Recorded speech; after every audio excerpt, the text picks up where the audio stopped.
नमस्ते। आजको विषयवस्तु छ हाम्रो प्रेम। प्रेम मानिसको जीवनमा एक विशेष र गहिरो अनुभूति हो जसले दुईजना बीचको आत्मीयता सम्बन्धलाई जगाउँछ। यो प्रेम केवल आकर्षण वा मन पराइमा मात्र सीमित हुँदैन, बरु भावनात्मक, मानसिक र शारीरिक तहमा गहिरो सम्बन्धको विकास हो। रोमाञ्चक प्रेममा विश्वास, इमानदारी, सम्मान र समझदारीको महत्त्वपूर्ण भूमिका हुन्छ।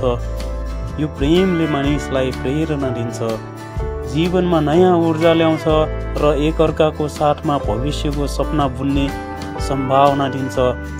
जब दुई मन एकअर्काप्रति समर्पित हुन्छन् तब उनीहरूको सम्बन्ध अझ बलियो बन्छ।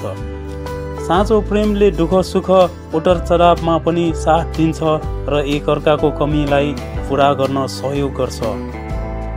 प्रेम केवल साथमा समय बिताउने कुरा मात्र होइन, यो भावना हो जसले मानिसलाई गहिराइसम्म छुन्छ। प्रेममा आदान प्रदान, स्नेह, माया र सहकार्य हुन्छ।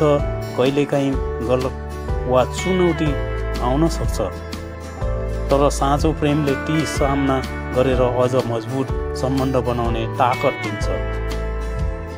प्रेम जीवनको एक अमूल्य पक्ष हो जसले मानिसलाई पूर्ण बनाउँछ र आत्मीयता, अस्तित्व, रमाइलो र मिठास ल्याउँछ। यो प्रेमले दिलमा मिठो पीडा पनि दिन सक्छ, तर त्यो पीडा मिठो अनुभवको रूपमा सम्झना हुन्छ।